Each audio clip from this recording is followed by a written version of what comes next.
श्री कृष्ण द्वारा उद्धव जी को उपदेश। आगे चलकर श्री कृष्ण ने उद्धव जी को बंधन और मोक्ष का स्वरूप समझाया। बंधन और मोक्ष शरीर के नहीं, मन के धर्म है।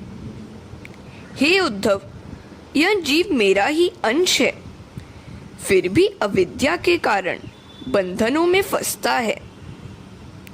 नाम ही उसे मुक्त कर सकता है। ईश्वर बंधन और मोक्ष से परे है।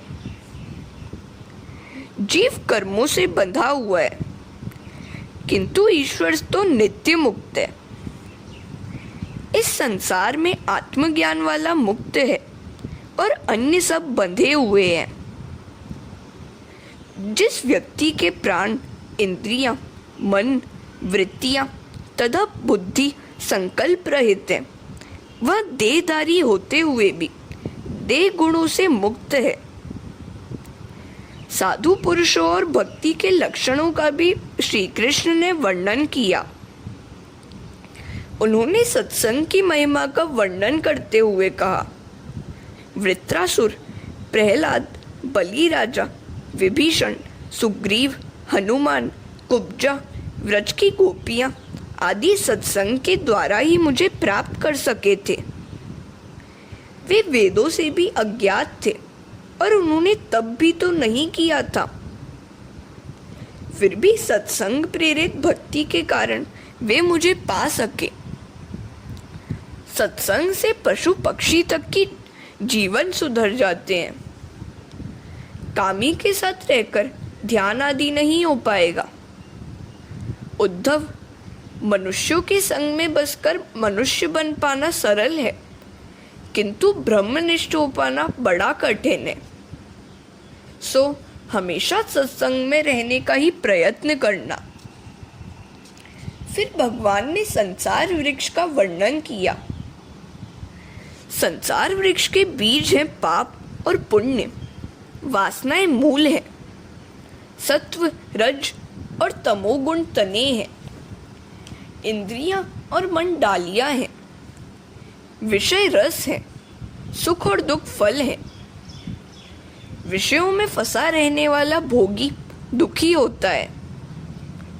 विवेकी परमहंस को योगी कहते हैं, जो सुख भोगते हैं।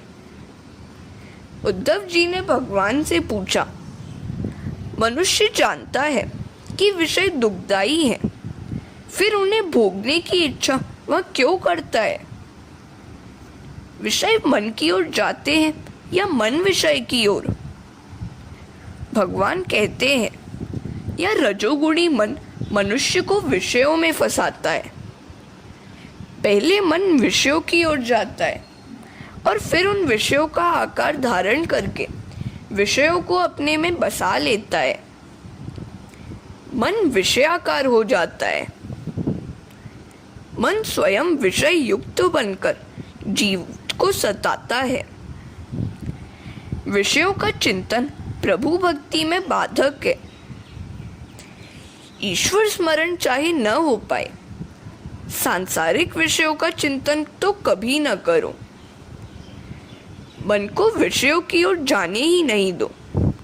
उसे वश में करके मुझी में एकाग्र कर दो। ईश्वर में मन का लय करना ही महान योग है। उद्धव, वैसे तो कर्म, यज्ञ, सत्य, दम, शम, ऐश्वर्य, यज्ञ, तप, दान, व्रत, नियम, यम आदि कल्याण के कई साधन हैं, किंतु सर्वश्रेष्ठ साधन तो मेरी भक्ति ही है। भक्ति सभी पापों को जलाकर भस्म कर देती है। हरे कृष्णा। भगवान उद्धव जी से कहते हैं, न साध्यति माम योगो न सांख्यम धर्म उद्धव, न स्वाध्यायस्त पस्त्यागो यथा भक्तिर ममोर्जिता। मुझे प्राप्त करने के लिए अनन्य भक्ति में जितनी सामर्थ्य है, उतनी सामर्थ्य योग, सांख्य, धर्म, वेदाध्ययन, तप, त्याग आदि में नहीं है। भक्ति योग की महत्ता के बाद प्रभु ने ध्यान योग की विधि बताई। ध्यान के दो प्रकार हैं। एक ही अंग के चिंतन को ध्यान कहते हैं और सर्वांगों के चिंतन को धारणा। ध्यान करते करते वह ध्येय से एक रूप हो जाता है। रोज ईश्वर का ध्यान करोगे तो घर, शरीर, संसार का विस्मरण हो पाएगा। जो प्रभु से तन्मय हो गया है उसे देहबान नहीं रहता। उद्धव, व्यर्थ भाषण भी पाप ही है, सो सोच समझ के ही बोलना चाहिए। भक्ति से सिद्धि प्राप्त होती है, किंतु वह मेरी प्राप्ति में बाधक है, सो उनसे दूर ही रहना। सिद्धि प्रसिद्धि लाती है और प्रसिद्धि प्रमाद। परिणामतः मेरे भजन में विक्षेप होने लगता है, सो सिद्धियों से दूर ही रहना। आगे भगवान ने अपनी विभूतियों का वर्णन किया। उन्होंने ब्रह्मचर्य आश्रम, गृहस्थाश्रम, वानप्रस्थाश्रम और संन्यासाश्रम के धर्म भी समझाए। भक्ति, ज्ञान, यम, नियम आदि साधनों का भी उन्होंने वर्णन किया। जगत में किसी भी जीव को हीन मत समझना। फिर उद्धव जी ने कुछ शब्दों का अर्थ और व्याख्या पूछी, जो भगवान ने इस प्रकार बताई। मुझी में बुद्धि की स्थापना करना श्रम है, इंद्रियों को वश में करना दम है, किसी भी प्राणी का द्रोह न करना दान है, जगत में किसी भी जीव के प्रति कुभाव न रखना और असद्भाव न रखना सबसे बड़ा दान है। भूत द्रोह का त्याग दान है। चेतन और जड़ किसी से भी द्रोह न करो, सबको समान भाव से देखो। सभी कामनाओं का त्याग तप है। काम सुख का विचार तक न रखने वाला सबसे बड़ा तपस्वी है। वासना और स्वभाव को जीतना शौर्य है। ब्रह्म का ही विचार करना श्रेष्ठ सत्य और धर्म ही सर्वोत्तम धन है। धर्मम इष्टम सर्वम नृणाम। मेरी भक्ति प्राप्त करना ही सर्वोत्तम लाभ है। बंधन और मोक्ष के तत्व का ज्ञाता ही पंडित है और ग्रंथों में लिखे हुए सिद्धांतों को जीवन में उतारकर भक्तिमय जीवन जीने वाला उत्तम ज्ञानी है। देह को ही आत्मा मानकर देह में अहम बुद्धि रखने वाला महामूर्ख है। सद्गुणों से संपन्न धनवान है और असंतुष्ट व्यक्ति दरिद्र। माया के अधीन होकर सांसारिक विषयों में फंसकर इंद्रियों का दास बनने वाला जीव है। जो इंद्रियों को अपने अधीन करके सांसारिक विषयों में अनासक्त रहता है वह ईश्वर है।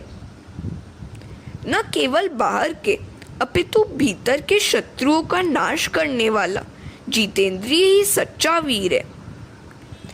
जो निंदा से लेश मात्र भी प्रभावित नहीं होता है वही सच्चा भक्त है। हरे कृष्णा। भगवान उद्धव जी से कहते हैं, उद्धव, मनुष्य के कल्याण के हेतु मैंने 3 उपाय बताए हैं, ज्ञान योग, निष्काम कर्म योग और भक्ति योग। मनुष्य शरीर ज्ञान और भक्ति प्राप्त करने का साधन है, अतः श्रेष्ठ है। यह मनुष्य शरीर उत्तम नौका के समान है, सभी फलों का मूल है, करोड़ों उपायों से भी अलभ्य है, फिर भी देव योग से मिल पाया है। गुरु रूपी मांझी के द्वारा तथा मुझ वायु से बढ़ रहा है, फिर भी यदि इस अमूल्य देह नौका का सदुपयोग न कर भवसागर पार करने का प्रयत्न न करे तो वह मनुष्य स्वयं अपना ही नाश करता है, आत्मघाती है। नृदेह माध्यम सुलभम सुदुर्लभम प्लवम सुकल्पम गुरु कर्णधारम मायानुकूलेन नभ स्वतिरेतम पुमान भवाब्धि न तरेत स आत्महा। उद्धव, यदि सत्संग न किया जा सके तो कोई बात नहीं, किंतु काम विषयों का संग तो कभी न करना। सत्संग की प्राप्ति ईश्वर की कृपा पर आधारित है, लेकिन कामी का संग त्याग मनुष्य के अपने बस की ही बात है। मन केवल प्रभु को ही दो, किसी स्त्री पुरुष या रिश्तेदारों को नहीं। हे उद्धव, तुम अपना मन मुझे ही देना। मैं तुम्हारा धन नहीं, मन ही मांगता हूँ। हे उद्धव, इस अखिल विश्व में मैं ही व्याप्त हूँ, ऐसी मेरी भावना करना। भक्ति के द्वारा सभी के आत्मा रूप मेरे दर्शन करके मनुष्य के हृदय से अहंकार की गांठ छूट जाती है। सभी संयम नष्ट होते हैं और सभी कर्म भी नष्ट होते हैं। भिद्यते हृदय ग्रंथिश्छिद्यन्ते सर्व संशयाः क्षीयन्ते चास्य कर्माणि मयि दृष्टे खिलात्मनि। उद्धव, किसी की प्रशंसा से प्रसन्न न होना और किसी की निंदा से अप्रसन्न भी मत होना। स्तुति और निंदा को एक समान मानना। उद्धव जी कहने लगे, निराधार निंदा को कैसे सहा जाए? तो भगवान कहते हैं, जो निंदा सह न सके वह कच्चा है। निंदक तो मित्र होता है, वह हमें दोष दर्शन कराता है। इसी कारण से तो साधुजन हमेशा निंदक को अपने साथ ही रखते हैं। निंदा के शब्द तो आकाश में विलीन हो जाते हैं। निंदक मित्र समान, साधु निंदक मित्र समान। फिर भगवान ने उद्धव जी को भिक्षु गीता का उपदेश दिया। सुख दुख तो मन की कल्पना है। मन की निद्रा की सी स्थिति यदि जागृति में भी हो जाए तो मुक्ति ही है। लोग भिक्षु की निंदा करते हैं, किंतु वह मन पर असर होने ही नहीं देता। भिक्षु कहता है, अर्थस्य साधने सिद्धेत्कर्षे रक्षणे व्यये नाशो भोग आया शस्त्रा संचिंता भ्रमो नृणाम। धनार्जन में, धन के उपभोग में, उसे बढ़ाने और रक्षा करने में, उसका नाश होने पर परिश्रम, चिंता, त्रास होते हैं। फिर भी मनुष्य वैसे ही धन के पीछे भागता फिरता है। धन हर प्रकार से, हर स्थिति में मनुष्य को सताता है, फिर भी उसे विवेक नहीं आ पाता। हरे कृष्णा। पुरूरवा उर्वशी के दृष्टांत के द्वारा यह भी बताया है कि स्त्री के सतत संग से पुरुष की दशा कैसी होती है। दुष्टों की संगति मनुष्य की अधोगति करती है और सज्जनों की संगति ऊर्ध्व गति। सत्संग तो ईश्वर कृपा से ही मिल पाता है। राम कृपा बिनु सुलभ न सोई। किंतु कुसंग न करना तो तुम्हारे बस की बात है। एल गीता में देह की चर्चा की गई, जो हमने ऊपर देख ली। यह शरीर मांस, हड्डी, चमड़ी वाला और दुर्गंध युक्त है। इसी देह में रत व्यक्ति पशु और कीड़े से भी हीन है। अंत में उद्धव जी भगवान से पूछते हैं, प्रभु जी, आपने योग, ज्ञान और भक्ति मार्ग आदि का उपदेश तो दिया, किंतु जो व्यक्ति अपने मन को वश में कर सकता है उसी का योग मार्ग सिद्ध होता है, किंतु इस मन को वश में करना टेढ़ी खीर है। वायुरिव दुष्करम। तो हे प्रभु, जो व्यक्ति मन को जल्दी वश में न कर सके वह भी सिद्धि कैसे प्राप्त करे, यह बतलाइए।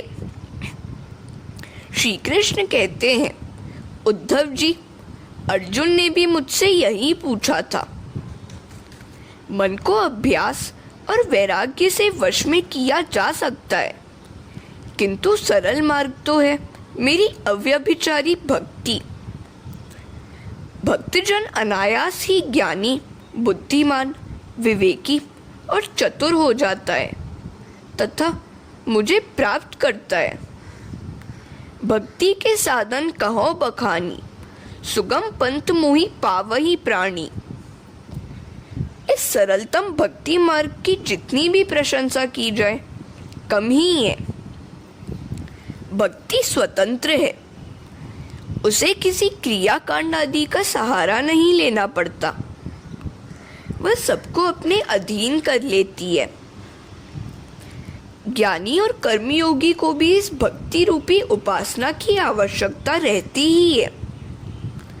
उन दोनों में भक्ति का मिश्रण हो पाए तभी वे मुक्तिदायी बन सकते हैं। सो स्वतंत्र अवलंबना आना, ते ही आधीन ज्ञान विज्ञाना। हे उद्धव जी, भगति हीन विरंची किन कोई, सब जीवहु सम प्रिय मोहि सोई। भगतिवंत अति नीचौ प्राणी, मोहि प्राण प्रिय असी मम बानी। सो मनुष्य जब सब कर्मों का त्याग करके अपनी आत्मा मुझे समर्पित कर देता है, तब उसे सर्वोत्कृष्ट बनाने की मुझे इच्छा हो आती है। वे मुझसे तद्रूप होने के योग्य बनकर मोक्ष पाते हैं।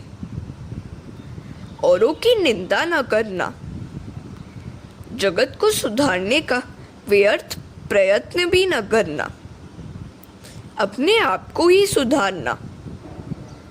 समाज को तो स्वयं प्रभु भी सुधार नहीं पाए थे, वे साधारण मनुष्य क्या कर पाएंगे। कृष्ण के समय में भी दुर्योधन, शिशुपाल आदि बहुत से दुष्ट मानवों का अस्तित्व था। जगत को प्रसन्न कर पाना बड़ा कठिन है, जबकि परमात्मा को प्रसन्न कर पाना उतना कठिन नहीं है। हरे कृष्णा। भगवान उद्धव जी से कहते हैं, हे उद्धव, मैं तुम्हारा धन नहीं मन मांगता हूँ।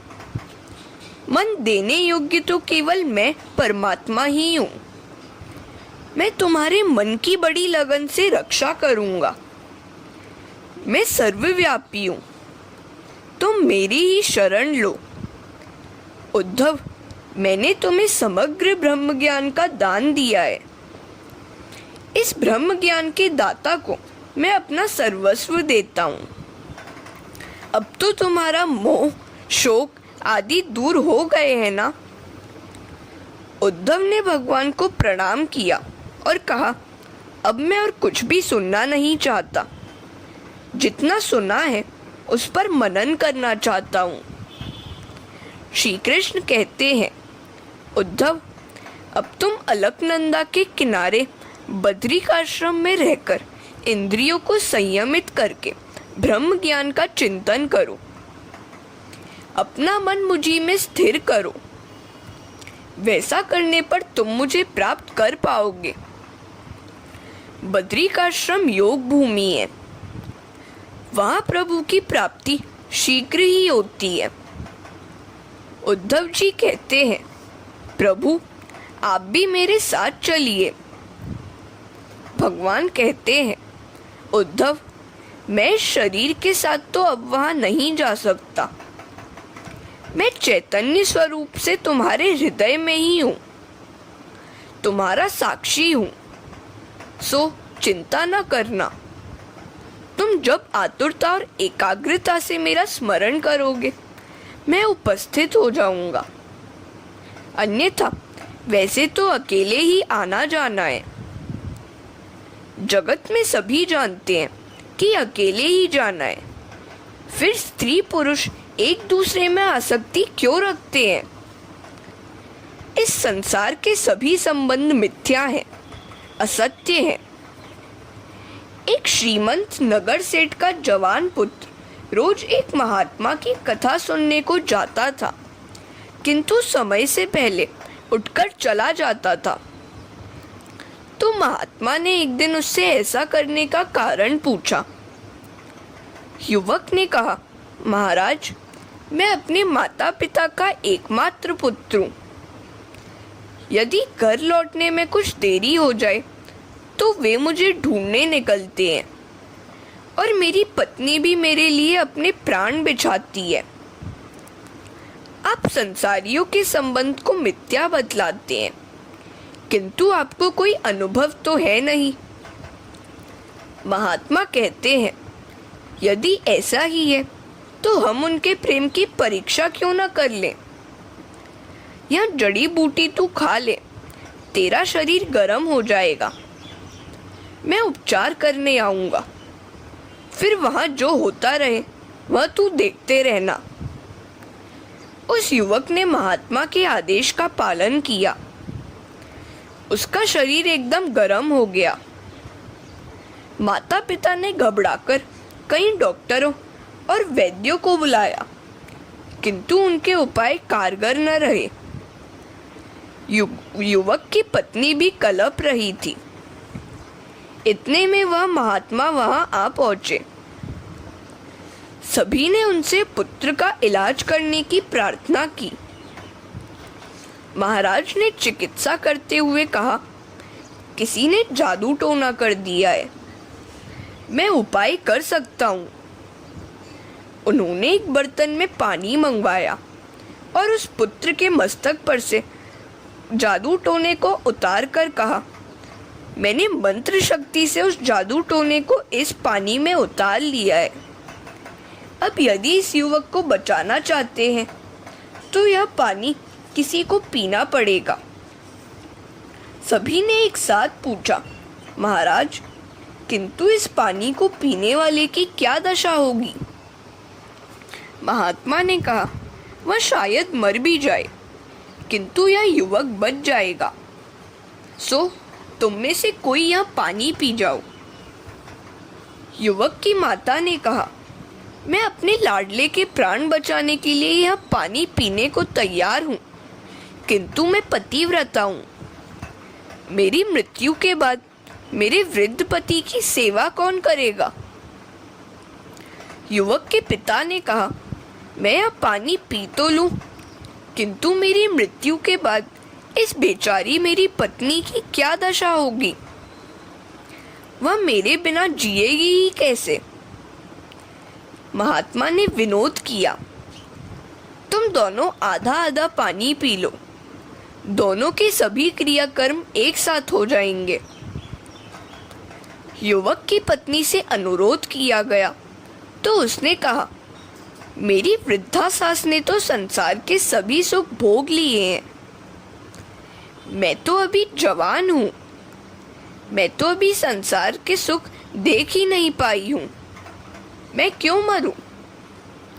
इस प्रकार युवक के सभी रिश्तेदारों ने पानी पीने से इनकार कर दिया। उल्टे वे सब महात्मा से कहने लगे, महाराज, आप ही इसे पी जाइए, आपके पीछे रोने वाला तो कोई है नहीं। आप हमेशा कहते हैं कि परोपकार सबसे बड़ा धर्म है, सो आप स्वयं परोपकार कर दीजिए। हम आपके पीछे हर साल श्राद्ध और ब्रह्म भोज करेंगे। महात्मा ने पानी पी लिया। पुत्र को अपने रिश्तेदारों के व्यवहार और प्रेम का अनुभव ठीक से हो चुका है। उसने उठकर महात्मा के साथ ही घर छोड़ दिया। महाराज, मैंने संसार की असारता देख ली, कोई किसी का नहीं है, सभी संबंध स्वार्थपरक ही है। वास्तविक संबंध तो एक ईश्वर का ही है। महात्मा कबीर भी कहते हैं, मन फूला फूला फिरे, जगत में कैसा नाता रे। पेट पकड़कर माता रोवे, बाह पकड़कर भाई, लपट झपट कर तिरिया रोवे, हंस अकेला जाई। मन फूला फूला फिरे, जगत में कैसा नाता रे। जब तक जीवे माता रोवे, बहन रोवे 10 मासा, 13 दिन तक तिरिया रोवे, फिर किए घर बासा, मन फूला फूला फिरे, जगत में कैसा नाता रे। हे उद्धव, मैं हमेशा तुम्हारे साथ ही हूँ, हमेशा मेरा स्मरण करते रहना। सिद्धि स्मरण संसिद्धि, मेरा हमेशा स्मरण करते रहना भी सिद्धि ही है। हरे कृष्णा।